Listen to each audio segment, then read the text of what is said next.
2013년 12월 22일 크리스마스 전 일요일입니다. 다음 주 수요일이 크리스마스예요. 날이 군 같죠? 신 교수님이 오셔서 그런 것 같아요. 뭘 드시라고. 날도 이렇게 포근하게 만들어주시고 여하튼 어떤 이유에서이든지 춥지 않은 것이 좋기는 한데 그래도 겨울이니까 겨울 날씨가 옵니다. 여러분 긴장 늦추지 마시기 바랍니다. 제 버스를 타는 아이 중에요. 포스터 드라이브, 그러니까 예원이 타는 그 지역에 콜로니얼 아파트먼트 사는 아이들이 있어요. 그 부모는 이란에서 이주한 사람이에요. 아이가 5입니다. 그래서 작년까지만 해도 그 큰 아이가, 제일 큰 애가 제 버스를 탔었어요. 그러다가 금년에 중학교를 갔으니까 이제 걔는 안 타고, 더 이상 안 타고 4명이 제 버스를 타요. 한 집에서 4. 근데 그 아이들 이름이 큰 애가 알리고, 둘째 아이가 여자아이인데 마루크, 그 다음에 셋째가 남자아이인데 알리베사, 그 다음에 여자아이 카샤, 그 밑에가 압다이고, 이렇게 5이 있어요. 그 애는 이제 갖고, 제가 처음 이 아이들을 태울 때가 이 마루크라고 하는 애가 카시트에 앉을 때예요. 그러니까 카시트에 앉는다는 이야기는 아직 4년, 그러니까 4살이, 만 4살이 안 됐을 때예요. 그때부터 그 아이들을 제가 태웠어요. 이제는 알리 중학교 갔고, 마루크 카시트에서 벗어났고, 그 뒤에 있는 알리레이서도 끝났고, 카샤도 끝났고, 마지막 막내 하나가 압다이라고 하는 여자애가 있는데 얘만 이제 카시트에 타요. 지난 몇 년 동안 항상 그곳에 가면 누군가 엄마나 아버지가 올라와서 아이를 카시트에다가 앉혀놓고 벨트를 묶어주고 내려가고 이래야 했었습니다. 그런데요, 참 신기한 게 뭔가 하면 그 많은 기간 동안에, 그러니까 최소한 4년, 5년 정도 됐는데 5년 동안 거의 대부분 이제 엄마가 올라와서 아이를 카시트에 앉혀놓고 시트벨트를 묶어주고 그리고 내려가는 거예요. 그 말은 뭔가 하면요, 다른 아이들 먼저 다 타요. 거기가 좀 아이들이 많이 탑니다. 제 리스트에 나와 있는 게 한 20명 이상 되는데 보통 한 15명 정도 아이들이 한꺼번에 와르르 하고 타요. 아이들 다 타고, 그리고 나서 이 엄마가 막내를 데리고, 그리고 이제 버스에 올라와서 앉히고 카시트에 채워주고 벨트 묶어주고 그리고 내려가는 거예요. 애가 4이에요. 그러다 보니까 첫애는 먼저 와서 버스 기다리고 있고, 둘째는 어디 풀숲에 숨어 있고, 셋째는 데리고 오고, 넷째는 데리고 오고, 셋째는 저 뒤에서 오는 거예요. 아직 집에서 나오지도 않았어요. 그러면 그 아이들이 다 올 때까지, 또 그 엄마가 카시트를 묶어주고 내려갈 때까지 제가 기다려줘야 되는 겁니다. 간단히 이야기하면 이런 거예요. 다른 아이들을 픽업해서 태울 때는 보통 20초 걸리는데 이 집안 아이들을 할 때는 최소한 4분 이상은 걸리는 거예요. 그럼 그동안 저는 이제 앉아서 기다리는 거예요. 보면서. 그런데 참 이상한 게 하나 있어요. 그게 뭔가 하면 저 엄마는 제가 그렇게 기다려주는데도요, 한 번도 땡큐라고 하는 이야기를 해본 적이 없어요. 다른 포케이션 엄마들 같으면 조금만 늦게 나오면 뭐 입에다가 그냥 달고 다니죠. sorry, 땡큐 그러는데 이 엄마는 한 번도 나한테 땡큐라는 이야기를 해본 적이 없어요. 몇 년 동안 왜 그럴까 그냥 생각하면서 지나가 버렸는데, 그리고 깊이 생각해 본 적이 없었는데, 얼마 전에 지난주인가요? 지지난주에 제가 꾸란을 이렇게 쭉 읽다가 보니까 갑자기 다시 생각이 나는 거예요. 근데 이 꾸란에 보면 그런 이야기가 있어요. 그 여인이 외간 남자의 눈을 마주치면 안 된다.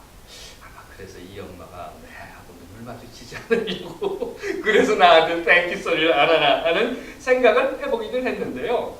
여러분들 아십니까? 사우디아라비아에서는 여자가 운전면허를 못 따요. 왜냐하면 운전을 하다가, 물론 이제 꼭 그 이야기는 아닌데, 운전을 하다 이제 외간 남자와 눈을 마주칠까 봐서 운전면허를 못 따게 해요. 그래서 아직도 사우디아라비아는 여자는 운전을 못 합니다. 그 대신 파일럿은 될 수 있어요. 공중에는 눈 마주치기 없잖아요. 그래서 여자 파일럿은 있어요, 사우디아라비아에. 그렇다고요. 얼마 전에도 이 사람들이 그 데모도 하고 그랬어요. 그랬더니 그 이슬람 보수주의자들이 뭐라고 얘기를 했는가 하면, 제가 읽어드릴게요. 여성 운전을 허용하면 결혼과 출산율에 심각한 문제를 일으키고 간통을 증가시키며, 재미있는 게 바로 여기 있어요. 마지막 단어인데 미용용품에 지나친 지출을 줄여야 할 것이다. 그래서 여성에게 운전면허를 주면 안 된다고 아직도 못하게 하고 있습니다. 이건 사실은요 종교 문제가 아니라 기독교란 그렇습니다. 기독교도 마찬가지예요. 이 미국의 남부 그곳에 가면 남침례교 서던 배프티스트라고 있잖아요. 남침례교는 아직도 여성에게 목상을 주지 않습니다. 그런 걸 보면 어디 가나 이 수구, 보수 우리가 흔히 아름다운 단어를 사용할 때 꼴통들 문제 많아요. 여하튼간에 이 엄마가 저한테 땡큐라는 얘기를 계속 안 해요. 그래서 그런 것이 아닐까라고 생각을 해봤는데 그건 아닌 것 같고요. 저는 이런 생각이 들었어요. 아, 이 엄마는 땡큐라고 하는 말을 하는 것을 배우지 못해요. 그럼 우리 어떻습니까? 한국 사람들도요. 그래서 제가 한국에서 학생들을 데리고 오면 걔네들한테 처음 가르쳐주는 세션에서 해주는 이야기가 뭔가 하면 누구에게나 고맙다는 땡큐라고 하는 말을 해라. 뭐 조금이라도 내가 이렇게 뭐 건드리거나 뭐 했으면 쏘리라고 하는 이야기를 해라. 그걸 꼭 입에 달고 다니라. 특히 땡큐는 입에 꼭 달고 다니라고 그렇게 가르쳐줘요. 우리가 지금 미국에 살고 있으니까 그런 거를 잘 어쩌면 잊어버렸을 수도 있는데 우리 한국 사람들도요. Thank you, sorry 이런 이야기 참 못합니다. 못하나요? 안 하나요? 그래서 대부분요. 요즘은 그래도 많이 나아졌는데 예전에 한국 갔다 온 이제 그 컬렉들이요. 미국 목사들이 한국 갔다 와서 하는 이야기 중에 여러 가지 이야기가 있는데 그 중에 대표적인 게 하나가 뭔가 하면 한국 사람들은 굉장히 늘 화가 나 있다. 여러분들도 느끼실 거예요. 여기 계시다가 한국에 방문하러 들어가시면 제일 먼저 느끼는 게 뭔가 하면 공항에서 비행기에서 내려가지고 입국 심사대로 가면 뒤에서 막 씩씩거려서 밀치고 그냥 지나가 버리는 거. 우리도 그렇다고요. 아마 이 엄마도 그런 문화 속에서 살았을 것 같아요. 그래서 미국으로 이주를 했지만 누군가가 아직도 그에게 쏘리라든가 땡큐라고 하는 것을 가르쳐주지 않은 것은 아닐까. 그래서 제가 이 실험 정신이 많잖아요. 이번에 계약하고 나면 그 엄마한테 제가 먼저 땡큐라고 얘기를 해보려고 해요. 계속 한 달만 하면 그 엄마도 나한테 땡큐라고 하죠. 그렇습니다. 누군가 가르쳐주지 않으면 모르는 것. 누군가 가르쳐주는 사람이 있어요. 여러분들은 어떠십니까? 글쎄요, 그 엄마가 언젠가 제게 땡큐라고 이야기하면 알려드릴게요. 아, 이렇게 가르치니까 이런 게 나옵니다. 기도하겠습니다. 하나님 가르치게 하옵소서. 또한 가르치는 것뿐 아니라 우리도 배울 수 있는 가슴을 갖게 하옵소서. 아멘. 이번 수요일이 크리스마스라고 제가 말씀드렸죠. 예수가 세상에 태어난 날이라는 겁니다. 하지만 결론부터 말씀드리면 아닙니다. 아니에요. 다시 말씀드리면요. 12월 25일은 예수의 생일이 아닙니다. 물론 서력이라고 하는 거 있잖아요. 금년이 2013년이라고 합니다. 그런데 이 서력기원이라고 하는 것도 예수가 탄생한 그 해를 원년으로 해서 이렇게 쭉 계산을 해서 지금 2013년이 된 거예요. 그런데 계산을 잘못했어요. 그래서 이것도 사실은 잘못된 거예요. 보통 고고학자들의 이야기는 예수가 태어난 것이 1년이 아니라 BC 4년에서 6년 그 사이일 거라고 봐요. 왜냐하면 그때까지 헤롯 대왕이 살아있었거든요. 성경에 나오잖아요. 헤롯이 죽여라 뭐 이랬다는 거. 그렇게 된 겁니다. 계산이 잘못됐고 그렇다고 본다고 하면요. 예수에 대해서는요. 태어난 연도도 몰라. 태어난 날도 몰라. 아무것도 몰라요. 그런데 왜 12월 25일이냐? 전에도 말씀드린 것처럼 기독교가 로마로 전파되면서 예수의 생일이라고 하는 건 뭔가를 하나 만들어야 되겠는데 그래서 뭔가 셀레브레이션을 하기는 해야 할 텐데 날짜를 아무도 모르니까 당시 로마가 가지고 있었던 축일 중에 태양신 축제일이 있었어요. 그 태양신 축제일이 12월 25일입니다. 왜 태양신 축제일이 12월 25일인지는 지난번에 말씀드렸죠. 그 태양신 축제일 이미 모두가 다 신나고 즐겁게 놀고 있는 그 날에 예수의 생일을 이렇게 쓱 끼워 넣은 겁니다. 이렇게 본다고 하면요. 성탄절에 대한 근거는 역사적으로는 없는 거예요. 만들어진 겁니다. 분명한 단어를 사용하자면 예수가 25일에 태어났다. 12월 25일에 태어났다라고 하는 성탄절의 근거는 역사적으로 조작된 겁니다. 그런데 그러면 왜 오늘까지도 우리가 이 예수 탄생일을 교회가 지키고 있는가 하는 거죠. 그건 단순하게 이야기해서 관습이라고 하는 거예요. 계속 전래되어 내려왔어요. 그러면 자, 아니래. 오늘부터 그러면 12월 25일을 크리스마스로 하지 말자. 내 생일로 할까? 뭐 이렇게 바꾸실 거예요? 그럴 순 없잖아요. 그래서 지금까지 그냥 계속 12월 25일을 크리스마스로 지키고 있는 겁니다. 그리고 또 여러분들도 12월 25일 날 크리스마스 지키세요. 하지만 제가 여러분들께 분명히 말씀드리고 싶은 것은 뭔가 하면 12월 25일 크리스마스가 예수가 태어난 날이다. 그렇기 때문에 지킨다라고 하는 것이 아니라, 즉 날짜의 의미로서 지키자고 하는 것이 아니라, 그러면 그것이 12월 25일이든 26일이든 뭐 1월 30일이든 간에 그 크리스마스, 예수가 태어났다고 하는 의미가 무엇인가 하는 것을 보자는 겁니다. 아니, 더 정확하게는 세상은 왜 예수를 원했는가? 한 걸음 더 나가서, 아니, 세상은 왜 예수가 필요했는가 하는 것을 우리가 생각해 봐야 하겠습니다. 조금 신앙적으로 목사답게 이야기를 하자고 하면, 왜 하나님은 예수를 그 세상에 보내셨을까? 이런 질문입니다. 하나님께서 사랑하시는 여러분, 오늘 우리는 2013년을 살고 있습니다. 혈액기원이 잘못됐다고 하지만 그래도 뭐한 예수 태어난 이후 2000년이 지난 때에 오늘 우리가 살고 있다는 거예요. 예수가 왔다 간 지 2000년이 지났다는 겁니다. 그렇다고 하면 예수가 왔다 간 지 2000년이 지난 오늘 이 세상에서 우리는 예수를 필요로 하고 있습니까? 오늘 이 세상에 예수가 있어야 합니까? 그렇다면 한번 보죠. 예수가 세상에 와서 한 일이 도대체 무엇인가?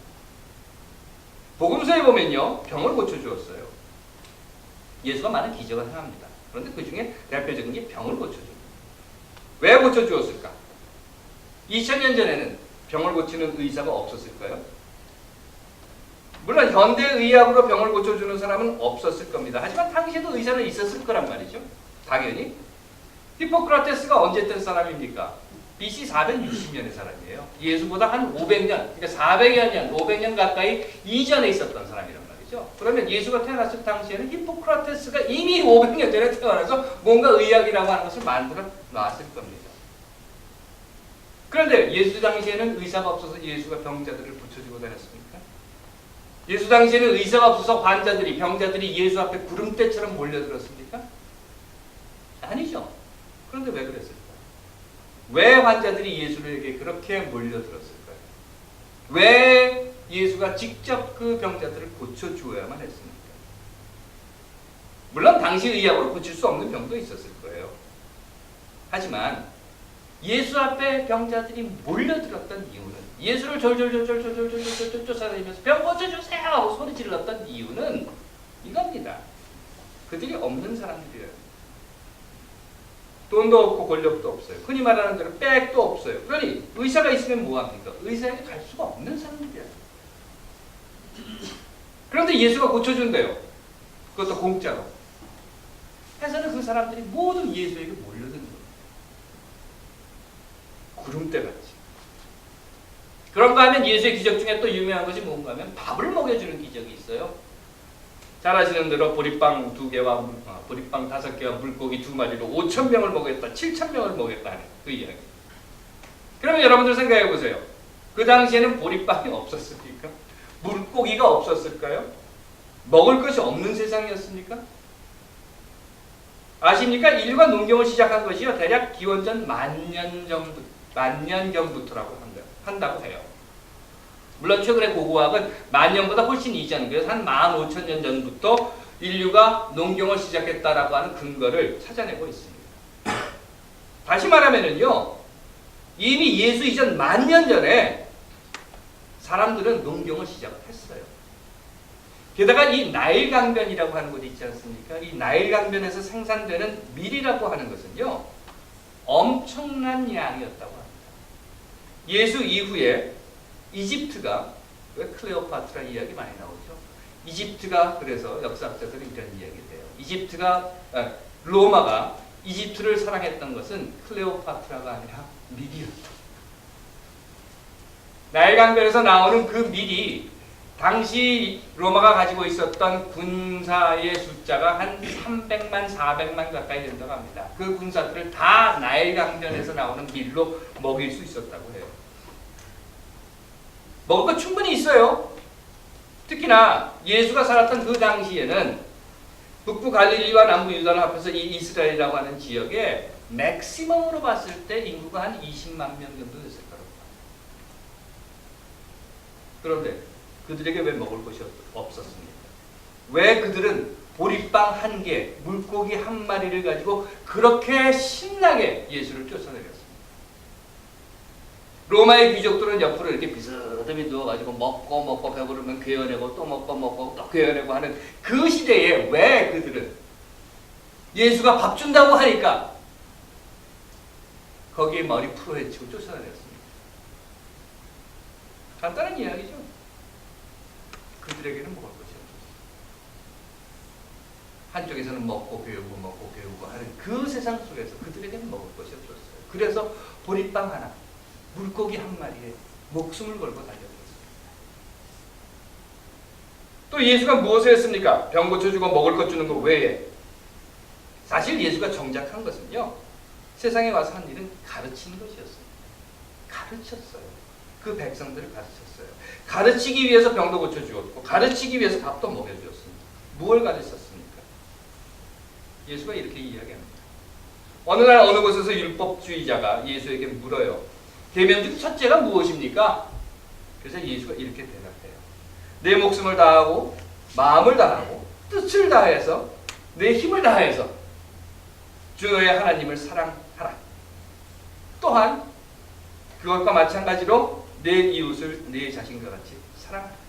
이것보다 더 큰 계명은 없다고 가르쳐줍니다. 복음서에 나오는 말이에요. 어디 나오는지 여러분도 찾아보십시오.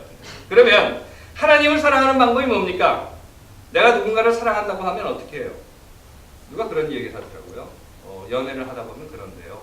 여자가 전화기에 대고 노래 부르더라 하면 전화기에 대고 노래를 부른다. 왜? 상대방을 기쁘게 해주기 위해서.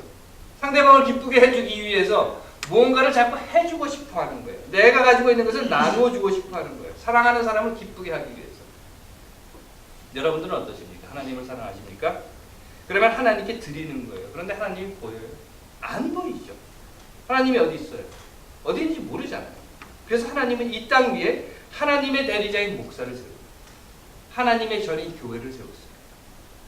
그렇기 때문에 하나님을 사랑하는 방법은 뭔가 하면 교회의 모든 걸 다 바쳐서 한국을 많이 하는 거예요. 이상하죠? 제가 이런 얘기하니까 사기입니다. 이런 얘기하는 사람은.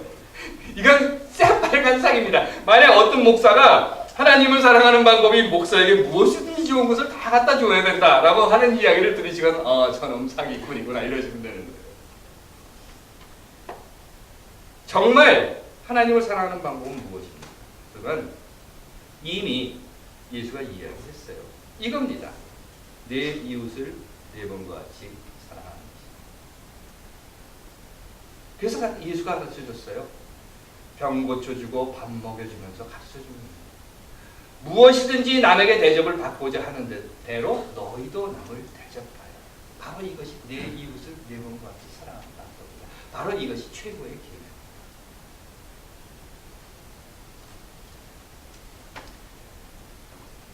한국이 그 의료 민영화를 하자고 한답니다.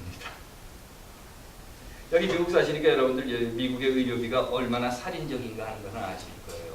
의료비라고 하는 것이 사람을 고치자고 하는 것이 사람을 죽이는 그런 것이 됩니다. 그런데 민영화를 하겠다고 해요. 왜 민영화를 하겠다고 합니까? 저는 이렇게 생각을 했어요. 민영화를 하겠다고 하는 자들은 의료비 걱정이 없거든요. 그렇죠? 박근혜가 병원 가면 병원비 냅니까? 안 내요. 김기춘이 병원 가면 병원비 내나요? 박지만이 몇 년 전에 애 낳았다고 했는데 애 낳고 나오면서 의료 병원비 얼마 나왔을까 걱정을 했을 것 같아요. 안 해요.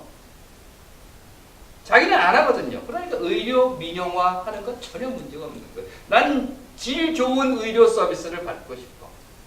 그러면서 하는 말이 아니 이렇게 좋은 걸 왜 니네들은 안 한다 그래요? 이해가 안 되겠죠. 그러면 저는 이런 생각을 하고 싶어요.